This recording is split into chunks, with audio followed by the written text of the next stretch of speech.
عليهم أجمعين من يومنا هذا إلى يوم الدين. أما بعد فقد قال الله سبحانه تبارك وتعالى في كتابه المجيد وفرقانه الحميد وقوله الحق. بسم الله الرحمن الرحيم. إنا كل شيء خلقناه بقدر. صلوات محمد اللهم صل على محمد وآل محمد. پروردگار عالم قرآن مجید کی اس آیہ واقعی ہدایہ میں جسے آپ حضرات مسلسل سماعت فرما رہے ہیں،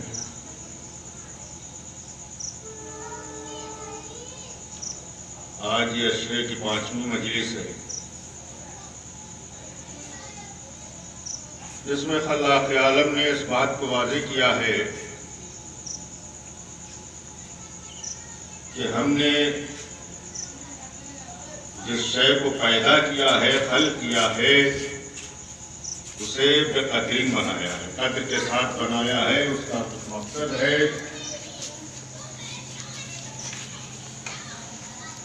اس کو ہم نے بے مصرف نہیں بنایا۔ جو بھی مخلوق ہم نے پیدا کی ہے کچھ نہ کچھ اس کا مصرف ہے، اسے ہم نے فضول پیدا نہیں کیا ہے۔ اس سے قبل میں نے واضح کیا تھا کہ اللہ نے اپنی تمام مخلوقات میں سب سے زیادہ جو شرف بخشا ہے وہ انسان جو ہے وہ اشرف المخلوقات ہے۔ انسان سے بلند کوئی دوسری مخلوق نہیں ہے۔ اور قرآن مجید میں ارشاد ہوتا ہے کہ وَلَقَدْ كَرَّمْنَا بَنِي آدم، ہم نے بنی آدم کو بزرگی عطا کی ہے، فضیلت عطا کی ہے۔ اولاد آدم کو ہم نے شرف عطا کیا ہے، مکرم بنایا ہے۔ اب یہ انسان اگر اپنے افعال سے، اپنے کردار سے جو ہے انسانیت کے لباس کو برقرار رکھتا ہے تو یہ انسان، جیسا کہ میں نے پہلے بھی عرض کیا تھا، کہ فرشتوں سے افضل ہو جاتا ہے۔ اور اگر یہ انسان اپنی انسانیت کو کھو بیٹھتا ہے، حیوانیت اختیار کر لیتا ہے، تو ہم کالانعام بل ہم اضل، یہ جانور سے بھی بدتر ہو جاتا ہے۔ ایک صلوات پڑھیں محمد اللهم صل على محمد وآل محمد۔ انسان کو اللہ نے پیدا کیا ہے اپنی عبادت کے لیے۔ یہ بھی تمہید ہے، انشاءاللہ آہستہ آہستہ منزل کی طرف، موضوع کی طرف پڑھ رہا ہوں۔ اللہ نے انسان کو پیدا کیا ہے اپنی عبادت کے لیے۔ وَمَا خَلَقْتُ الْجِنَّ وَالْإِنسَ إِلَّا لِيَعْبُدُونَ، ہم نے جن اور انس کو نہیں پیدا کیا مگر اس لیے کہ وہ ہماری عبادت کریں۔ تو عزیزان محترم، عبادت جو ہے کیا صرف نماز کا نام ہے؟ عبادت کیا صرف روزے کا نام ہے؟ عبادت کیا صرف حج و زکوٰۃ و خمس کا نام ہے؟ عبادت ہر اس فعل کا نام ہے کہ جس میں خوشنودی خدا پائی جائے، جس میں اللہ خوش نظر آئے، وہی فعل جو ہے وہ عبادت کو شمار ہوتا ہے۔ ایک صلوات ہے محمد وآل محمد۔ اللهم صل على محمد وآل محمد۔ کوئی بھی فعل جو ہے انسان جب بجا لائے تو اسے قربۃ اللہ بجا لانا چاہیے، ریاکاری نہیں ہونا چاہیے۔ نماز اگر پڑھ رہے ہیں تو نماز کو اس نیت سے ادا کرو کہ اللہ ہماری اس نماز کو قبول کر لے، ورنہ قرآن مجید میں ارشاد ہوتا ہے جگہ پر کہ بہت سے نمازی ایسے ہوں گے کہ جو منہ کے بھر جہنم میں ڈال دیے جائیں گے۔ ایسے بھی نمازی ہوں گے۔ فوائل للمصلین، قرآن میں ارشاد ہوتا ہے کہ بھائی جہنم کی وادی جو ہے وہ نمازیوں کے لیے. تو یہ کون نمازی؟ جو دکھاوے والی نماز، جو ریاکاری والی نماز، جو فضول پڑھتے ہیں دکھاوے کے لوگ ہماری تعریف کریں، یا ایسے پڑھتے ہیں کہ بعضہا میں نے بسا اوقات دیکھا ہے کہ ارکان صحیح ادا نہیں ہوتے ہیں، سجدے میں گئے اور دوسرے سجدے کے لیے پورے نہیں بیٹھے اور پھر سجدے میں چلے گئے. تو نماز درست نہیں ہے. حکم یہ ہے کہ سجدے میں جاؤ، اس کے بعد سیدھے ہو جاؤ، تو سیدھے ہونے کے بعد پھر تکبیر کہہ کے دوبارہ سجدے ہو جاؤ. اسی طرح سے رکوع میں جھکے. اب کتنی قوت جو ہے ہونا چاہیے، کس حساب سے جانا چاہیے. رکوع کا مطلب یہ ہے کہ دونوں ہاتھ گھٹنوں پہ ہوں، رکوع کی حالت میں ہو، اور جلدی نہیں بلکہ ذکر خدا جو ہے وہ اطمینان سے ہونا چاہیے. صلوات پڑھیں محمد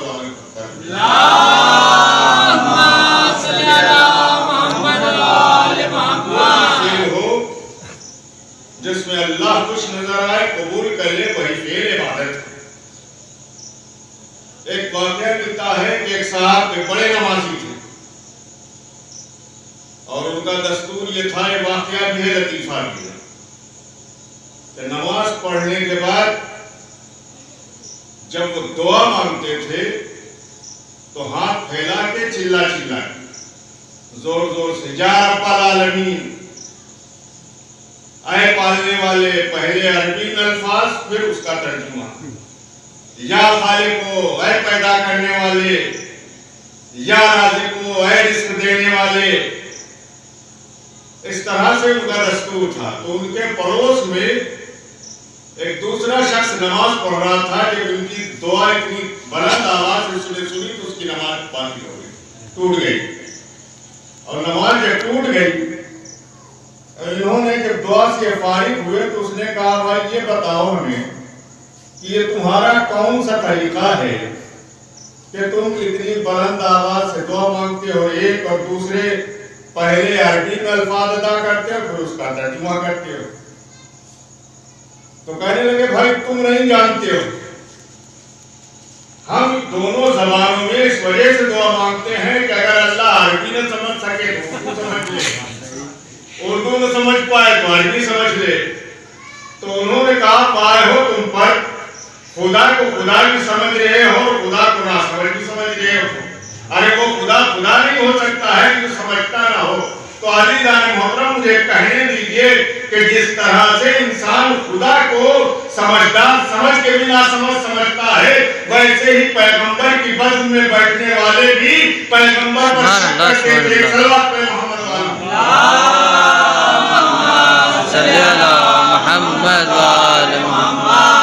مقصد یہ ہے کہ عبادت ہو، عادت نہ ہو، ریاکاری نہ ہو، دکھاوا نہ ہو. عبادت آپ 4 سورے پڑھتے ہیں، 4 سوروں کے بجائے 2 سورے پڑھیے، لیکن ان کو خضوع اور خشوع کے ساتھ پڑھیے. اور طریقہ ہے جو ہمارے معصومین نے بتایا کہ دعا مانگو. دعا مانگنے سے پہلے 5ویں امام کا قول ہے، امام محمد باقر علیہ السلام، اللہم صلی علی محمد. 5ویں امام فرماتے ہیں کہ اگر کسی شخص کی دعا قبول نہ ہوتی ہو تو وہ دعا مانگنے سے پہلے ہم محمد اور آل محمد پہ 3 مرتبہ درود پڑھیں، اس کے بعد اپنی دعا مانگے، دعا کے بعد پھر ہم محمد اور آل محمد پہ درود پڑھیں تو اس کی دعا مستجاب ہوگی. کیونکہ جب وہ ہم آل محمد پر، محمد اور آل محمد پر صلوات پڑھے گا تو یہ ہو نہیں سکتا ہے کہ ہمارے اوپر پڑھا جانے والا درود جو ہے خدا رد کر دے. وہ اس درود کو ضرور قبول کرے گا. جب وہ اس درود کو قبول کر لے گا تو چونکہ وہ اول کو بھی قبول کرے گا، آخر کو بھی قبول کرے گا، اب درمیان میں اس کی دعا ہوگی، لہذا اس درود کے وسیلے سے اس کی دعا بھی مستجاب ہو جائے گی. ایک صلوات پڑھے محمد و آل محمد.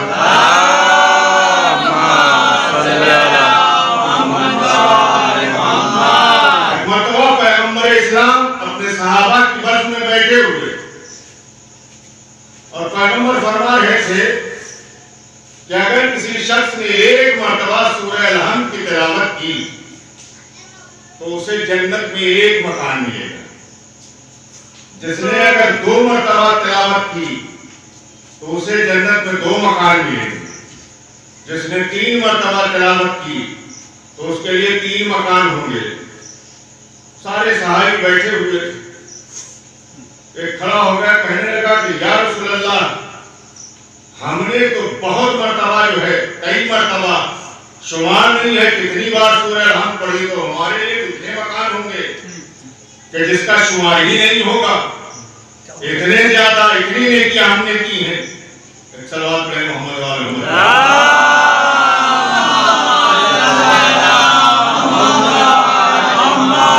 تو پیغمبر اسلام نے فرمایا کہ ہمیں یہ بتاؤ کہ مثلا ایک زمین پڑی ہوئی ہے, اس زمین پر ہم کاشت کرنا چاہتے ہیں تو کیا کریں گے پہلے؟ تو اس نے کہا کہ مولا پہلے اس زمین کو ہم ہموار کریں گے, برابر کریں گے. کہا پھر؟ کہا اس کے بعد اس کی جتائی کریں گے. کہا پھر کیا ہوگا؟ کہا جتائی کرنے کے بعد اس میں گیہوں کا بیج بوئیں گے. کہا پھر کیا ہوگا؟ کہا گیہوں کا بیج جمے گا, اس میں ہم پانی دیں گے, پلے گا, بڑھے گا. کہا پھر؟ کہا اس کے بعد منزل آئے گی تو اس میں بالیاں نکل آئیں گی. کہا بالیاں نکلنے کے بعد کہا کہ گندم کی فصل تیار ہو جائے گی, تیار ہو جائے گی یعنی کاٹنے کی منزل آ جائے گی. تو پیغمبر نے کہا ہمیں یہ بتاؤ کہ گندم کی فصل بالکل تیار ہو گئی, کٹنے کے قابل ہو گئی, اگر اس میں ایک آگ کی چنگاری پڑ جائے تو اس فصل کا کیا حال ہوگا؟ تو کہا کہ یا رسول اللہ ساری فصل جل کے خاک ہو جائے گی. کہا ایک چنگاری کا یہ اثر ہوگا کہ ساری فصل جل کر خاک ہو جائے گی. تو کہا یہی مثال تمہارے اعمال کی ہے کہ تم ادھر نیکیاں کر رہے ہو, اس کے ساتھ ساتھ اگر تم نے کوئی گناہ کیا ہے تو یہ تمہاری نیکیاں سب برباد ہو جائیں گی. وہ سارے گناہ تمہارے جو ہیں ساری نیکیوں کو ڈوب جائیں گے, لے کے ڈوب جائیں گے. صلوات میں محمد وعلی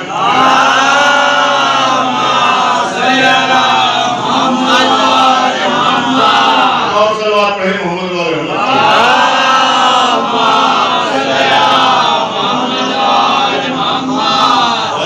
محترم. انسان ہر اس فعل کو جس میں اللہ کی خوشنودی نظر آئے اگر انجام دے رہا ہے تو وہ قابل قبول ہے.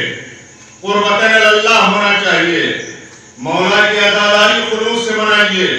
یہ ہماری بخشش کا ذریعہ ہے, شفاعت کا ذریعہ ہے, ہماری شریعت کی پہچان. عزیزان محترم, اور ہمارے امام نے تاکید کی ہے, عزاداری کے لیے ہر امام نے غم منایا. تو ہمارے لیے امام کا ہر فعل سنت. تو حضور والا انسان کو اللہ نے پیدا کس لیے کیا ہے؟ میں نے ابھی آپ کے سامنے عرض کیا ہے کہ عبادت کے لیے. اب یہ تمہید ختم ہوئی ہے, اس موضوع کی طرف آیا ہوں.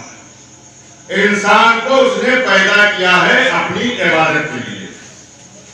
ہمارے اسلام میں کچھ اصول ہیں, کچھ فروع ہیں, یعنی کچھ باتوں کا تعلق عقیدے سے ہے اور کچھ باتوں کا تعلق عمل سے. جن باتوں کا تعلق عقیدے سے ہے انہیں اصول دین کہتے ہیں, اور جن باتوں کا تعلق عمل سے ہے انہیں فروع دین کہتے ہیں.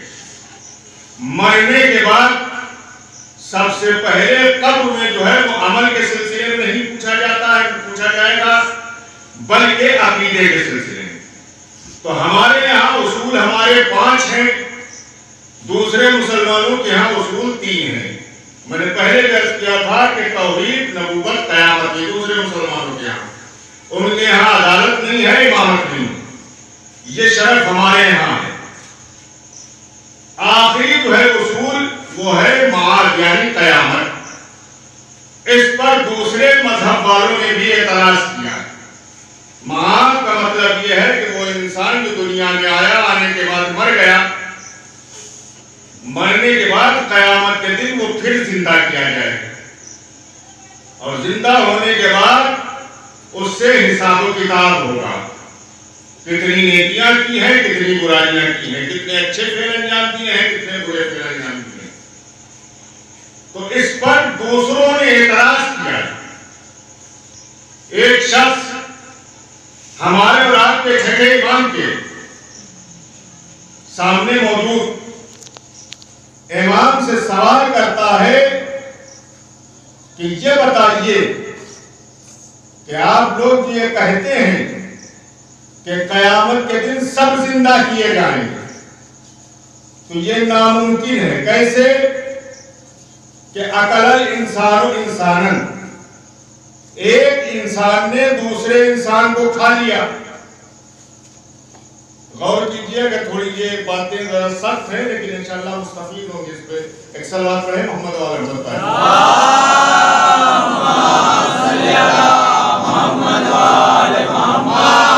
دوسرے مذاہب میں یہ باتیں نہیں پائی جاتی ہیں ان کے یہاں، وہ قائل نہیں ہے کہ دوبارہ جو ہے قیامت آئے گی اور حساب و کتاب ہوگا۔ بہت سے دہلیے ہیں، منکر شریعت ہیں، یہ سب۔ تو اس نے کہا کہ ایک انسان نے انسان کو کھا لیا، اب جس کو کھا لیا، جس نے کھایا تو اس کے جسم کا حصہ بن گیا، جز بن گیا۔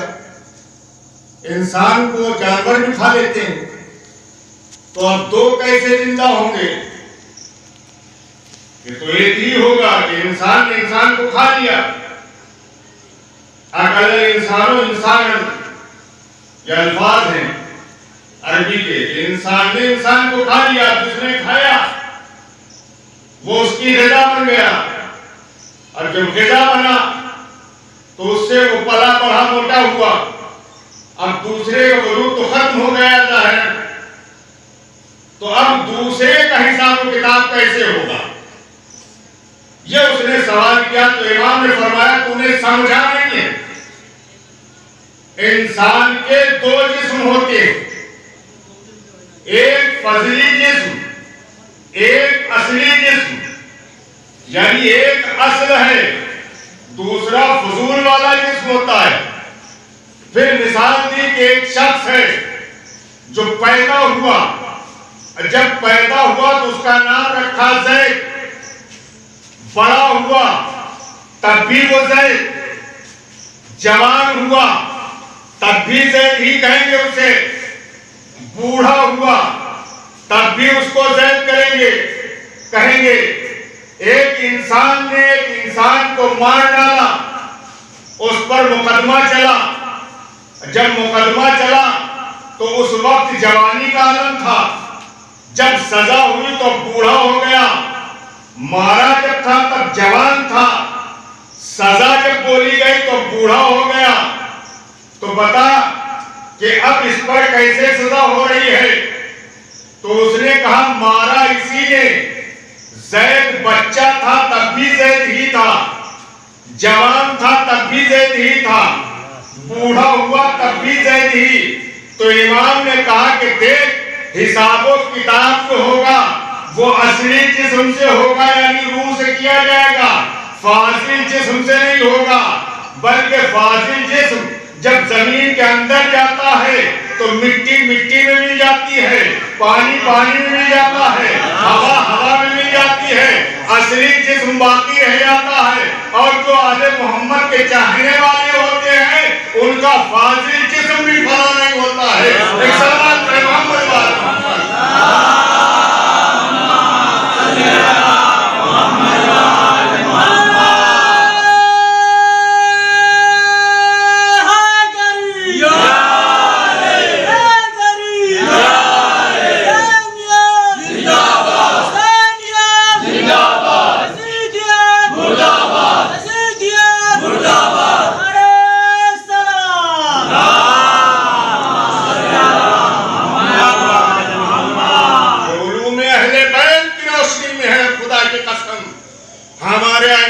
ایسے جوابات دیے۔ امام نے فرمایا کہ جسم دو طرح کے ہوتے ہیں، دو قسمیں ہوتی ہیں، ایک فاضل ہوتا ہے، ایک اصلی ہوتا ہے۔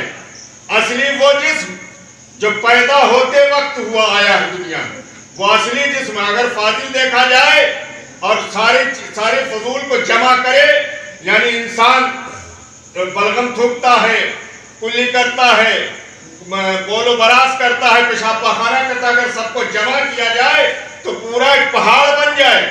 کہا یہ فاضل چیز ہے، اصلی جو اس کی روح ہے اس روح سے حساب ہوگا، تو قیامت کے دن یہ دونوں زندہ ہوں گے تو ان سے جو ہے حساب و کتاب ہوگا. ایک صلوات پڑھے محمد و آل محمد.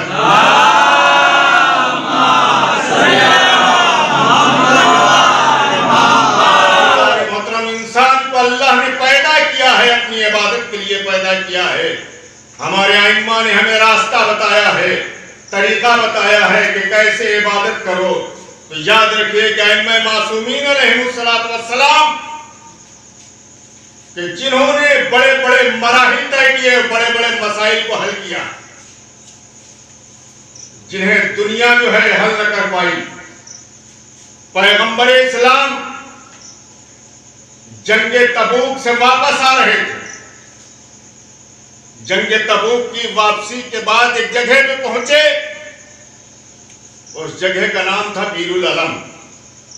عربی میں بیر بولتے ہیں کنویں کو، علم بولتے ہیں مکان یا جگہ. جنگ بیر العلم میں پہنچے تو لشکر کے پاس پانی ختم ہو گیا.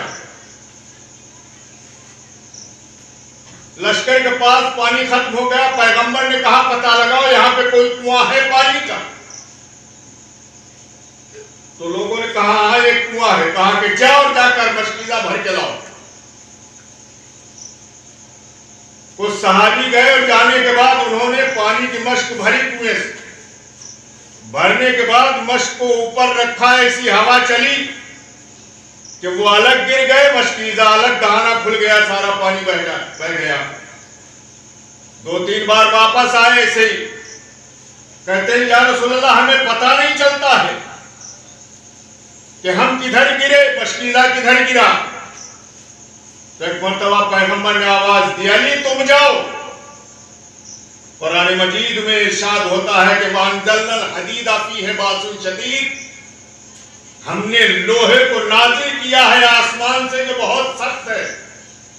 پہلے الفاظ ہیں وَأَنزَلْنَا الْكِتَابَ، ہم نے کتاب کو نازل کیا.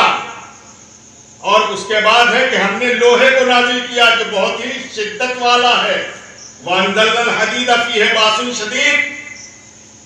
تو ایک مرتبہ چھٹے امام سے اسی کے بارے میں سوال کیا گیا کہ مولا یہ لوہے کا اور کتاب کا ربط کیا ہے، یہ ساتھ ساتھ اللہ نے دونوں کا ذکر کیوں کیا؟ تو امام نے جواب دیا کہ تجھے نہیں معلوم، یہ لوہے کا ذکر خدا نے اس وجہ سے کیا ہے، یعنی یہ اس ذوالفقار کا تذکرہ ہے جو مولا کائنات کے لیے جنگ خندق میں آئی تھی، جنگ احد میں نازل ہوئی تھی. یہ اس تلوار کا تذکرہ ہے، اس ذوالفقار کا. تو امام نے فرمایا کہ کتاب کے ساتھ اللہ نے اس وجہ سے ذکر کیا ہے کہ اگر کوئی کتاب کو نہ مانے تو یہ لوہا منوائے گا. ایک صلوات پہ محمد و آل محمد.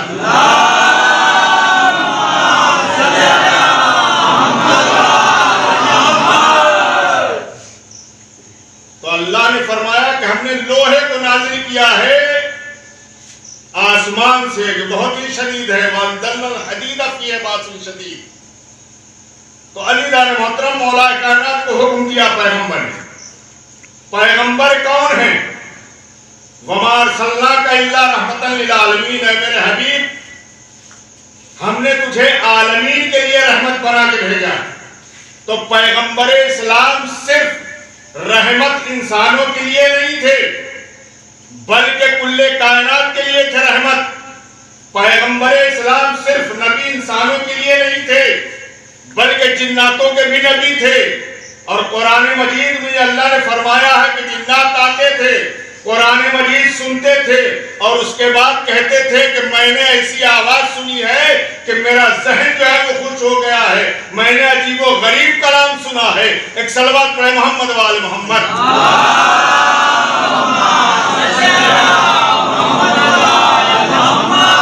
نبی جب عالمین کے لیے رحمت، نبی پورے عالمین کا نبی، تو جو جانشین نبی ہوگا وہ بھی پورے عالمین کا جانشین، اس کی حکومت ہوگی، سب کے مراحل سے وہ واقف ہوگا. تو جب 3 مرتبہ ایسا ہوا پیغمبر نے کہا کہ علی تم جاؤ پانی لے کے آؤ. تو مولا کائنات نے ذوالفقار نکالی اور اس کے بعد مشکیزہ لیا اور مشکیزہ لینے کے بعد آئے اس کنویں پر ڈول ڈال کے اس مشکیزے کو بھرا. بھرنے کے بعد آواز دی کہ ابو طالب کا بیٹا پانی لے کر جا رہا ہے, جس کسی میں ہمت ہو وہ آ کے روکے. تو راوی کہتا ہے کہ اصحاب نے کہا یا رسول اللہ میں دیکھ رہا ہوں کہ علی تلوار چلا رہے ہیں, کبھی داہنی طرف تلوار چلاتے ہیں, کبھی بائیں طرف تلوار چلاتے ہیں, کبھی پیچھے تلوار چلاتے ہیں, کبھی آگے تلوار چلاتے ہیں, کبھی اوپر کو تلوار اچھالتے ہیں, لیکن کس پر چلا رہے ہیں وہ نظر نہیں آ رہا ہے. تو عزیزان محترم میں کہوں گا کہ مسلمانوں, ارے جب تمہیں امت نظر نہیں آ رہی ہے محمد وال محمد.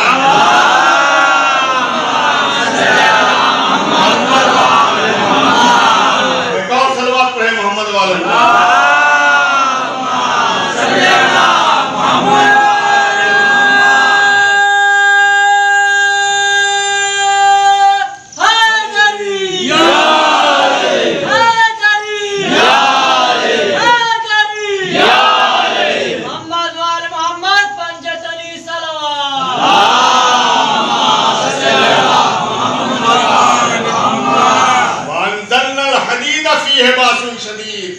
ہم نے لوہے کو آسمان سے نازل کیا ہے, وہ شدت والا لوہا. تو عزیزان محترم چونکہ علی کو جنگ لڑنا تھی جناتوں سے بھی, اور یہی جنگ پیر العلم جس میں مولا کائنات لڑتے لڑتے پھر راوی کہتا ہے کہ کنویں کے اندر کود گئے اور وہاں تلوار چلی, تو جتنے کافر تھے ان کو قتل کیا. اس کے بعد الحفیظ الامان کی آواز آئی کہ ہمیں امان چاہیے. سب نے کلمہ پڑھا, اور کلمہ پڑھنے کے بعد ان جنوں کا ایک بادشاہ مقرر کیا جس کا نام زعفر جن ہے. وہیں سے یہ سلسلہ شروع ہوا ہے, اور اسی احسان کو چکانے کے لیے زعفر جن کربلا کے میدان میں آیا. یہ عزیزان محترم بہت تفصیل سے واقعہ ہے. تو مولا کائنات کو جنگ لڑنا تھی جناتوں سے بھی, لہذا جن تو دکھائی نہیں دیتے. دنیا کی تلوار کا, دنیا کے لوہے کا کام یہ ہے کہ جو چیز دکھائی دیتی ہے وہ اس کو کاٹتا ہے, لیکن جو آسمان کا لوہا نازل ہوتا ہے, جو چیز اگر چھپی ہوئی ہوتی ہے اسے بھی کاٹتا ہے. ایک صلوات پڑھیں محمد وال محمد.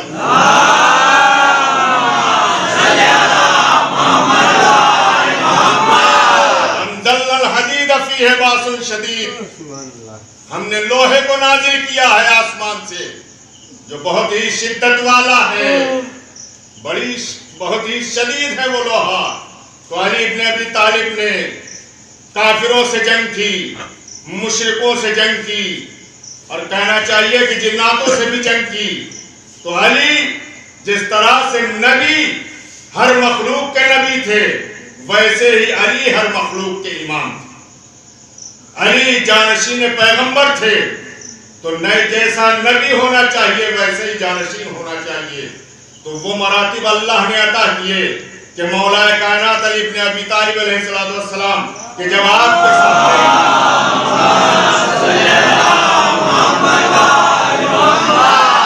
مسئلہ آتا تھا تو آپ اسے فوراً حل کرتے تھے.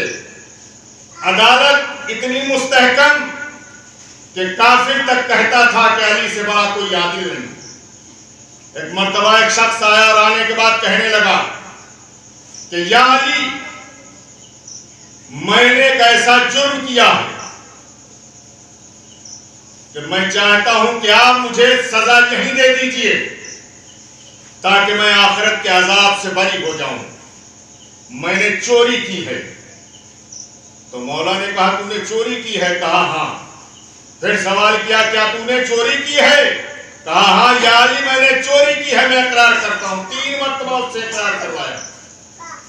اس کے بعد مولا کائنات نے کیا کیا کہ اس کے ہاتھ کو رکھا. حکم یہ ہے اسلام کا کہ جو چوری کرے تو اس کی یہ 4 انگلیاں کاٹ دو.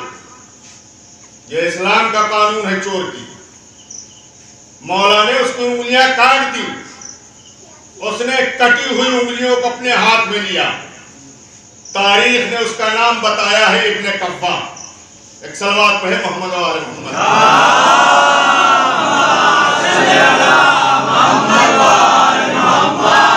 یہ پہنچا بازار کوفہ میں اور زبان پر مولا کے فضائل ہیں، کٹی ہوئی انگلیاں دوسرے ہاتھ میں، تعریف کر رہا ہے مولا کی۔ کیا کہنا اس علی کا کہ جس نے ہمیں آخرت کے عذاب سے بچا لیا، کیا کہنا اس علی کا کہ جس نے ہمیں مصیبتوں سے باہر نکال لیا۔ مولا کے قصیدے پڑھ رہا ہے، مولا کی تعریف کر رہا ہے۔ ایک شخص نے کہا کہ اے شخص، تیرے ساتھ علی نے یہ سلوک کیا کہ تیری انگلیاں کاٹ دی اور پھر بھی تو انہی کی تعریف کر رہا ہے۔ تو کہنے لگا کہ ہاں، علی نے مجھے گناہوں سے بچا لیا، آخرت کے عذاب سے مجھے بچا لیا ہے۔ اور یہ کہنے کے بعد وہ شخص آیا اور آنے کے بعد مولا سے کہا کہ مولا، ایک شخص کو آپ نے سزا دی ہے لیکن پھر بھی وہ آپ ہی کی تعریف کر رہا ہے، آپ ہی کے قصیدے پڑھ رہا ہے۔ تو امام نے حکم دیا امام حسن کو کہ بیٹا حسن جاؤ اور جا کر اپنے چچا کو بلا کے لاؤ۔ عزیزان محترم، سوچئے کتنا بڑا لفظ مولا نے استعمال کیا ہے اس کے لیے کہ جو گنہگار تھا علی نے اس کو گناہ سے پاک کیا۔ جب وہ علی کا معتقد ہو گیا سچے دل سے تو علی نے اس کو اپنا بھائی بنا لیا۔ ایک صلوات پڑھے محمد و آل محمد۔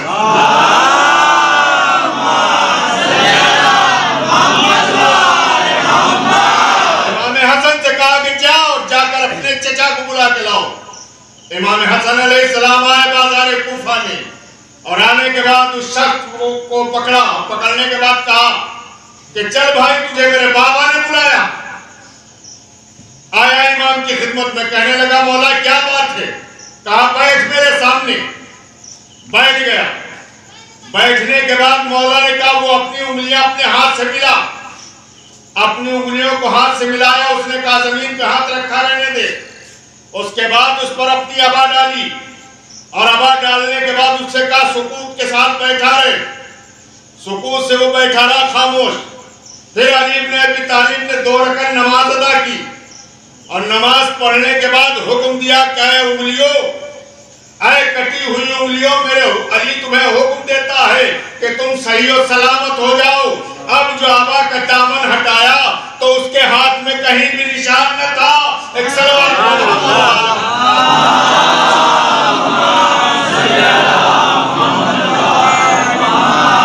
عبا ہٹائی تو بالکل نشان نہیں تھا۔ ایسا نہیں معلوم ہوتا تھا کہ انگلیاں پہلے کٹی ہوں تو کیوں نہ ہو، یہ معجز نما ہیں، مشکل کشا ہیں، حلال مشکلات یہی ہیں۔ لیکن میں عرض کروں گا کہ مولا، آپ نے جب اس کی انگلیوں کو صحیح کیا تو آپ ویسے ہی حکم دے دیتے تو کیا انگلیاں صحیح نہیں ہوتی؟ یہ آپ نے 2 رکعت نماز کیوں پڑھی؟ تو آج اپنے مولا جواب دیں گے کہ تجھے نہیں معلوم، اگر میں بغیر نماز کے حکم دے دیتا تو انگلیاں اس کی صحیح ہو جاتی، لیکن لوگ مجھے خدا مان بیٹھتے۔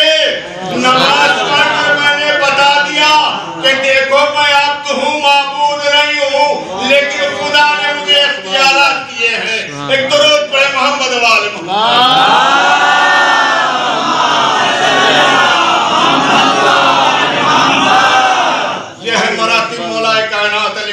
علیہ السلام کے تو عزیزان محترم یاد رکھیے کہ ہمارے ائمہ معصومین علیہ السلام نے جن باتوں کا پیغام ہمیں دیا ہے، ہمیں چاہیے کہ ہم ان پر عمل کریں اور اس بات کا خیال رکھیں، کیونکہ ہمارے سماج میں اور ہمارے ماحول میں ہم اور آپ ایک ہی جگہ پلے بڑھے، جانتے ہیں ایک دوسرے کو۔ کبھی بھی اپنے ذہن میں اس بات کو نہ لائیے گا کہ فلاں انسان ایسا ہے لہذا ہم بھی ایسے ہی سلوک کریں۔ نہیں، خدا کی قسم معصوم نے فرمایا ہے کہ اگر کوئی تمہیں ستا رہا ہے تو تم اس کے ستانے کے لیے دعا نہ کرو بلکہ دعا کرو اس کے لیے۔ یہ پیغمبر کی سیرت ہے کہ پیغمبر اسلام جب تبلیغ کے لیے نکلتے تھے، آپ نے سنا ہوگا کہ ایک بڑھیا کوڑا ڈالتی تھی، لیکن جب ایک دن کوڑا نہیں پڑا تو پیغمبر کو تشویش ہوئی، پوچھا تو لوگوں نے بتایا وہ بیمار ہو گئی ہے۔ تو پیغمبر اسلام اس کے گھر آئے، اور جب گھر پہنچے تو ضعیفہ نے دیکھا اور دیکھ کر کہنے لگی کہ محمد ایسے وقت بدلہ لینے آئے ہو جب میں بیمار ہوں؟ تو پیغمبر نے جواب دیا ہے ضعیفہ تیرا خیال غلط ہے، میں نے سنا ہے کہ تو بیمار ہے، لہذا میں تیری عیادت کو آیا ہوں، میں بدلہ لینے نہیں آیا۔ تو عزیزو اس نبی کا ہم کلمہ پڑھتے ہیں جس نے ہمیں سیرت بتائی ہے کہ اگر کوئی ستا رہا ہے تو اس کے لیے دعا کرو، بد دعا نہ کرنا۔ ایک صلوات پڑھیں محمد والے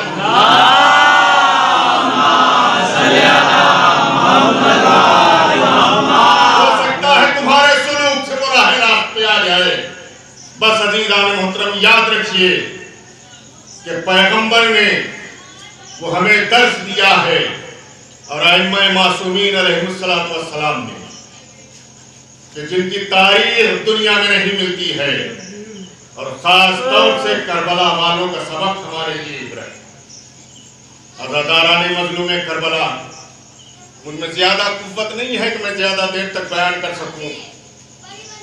یہ وہ ایام ہے کہ جس میں فاطمہ کا بھرا گھر اجڑ گیا، حسین مارے گئے، ننھے ننھے بچے شہید ہوئے۔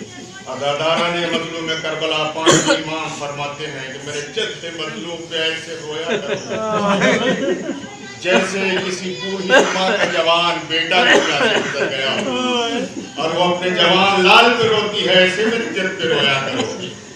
عزاداروں تاریخ میں ملتا ہے کہ جب جناب مختار نے امام حسین علیہ السلام کے قاتلوں سے بدلہ لینا شروع کیا تو کوئی بھی ظالم جب گرفتار ہو کر آتا تھا تو پہلے جناب مختار اس سے پوچھتے تھے کہ بتا تو نے کربلا میں کیا کیا۔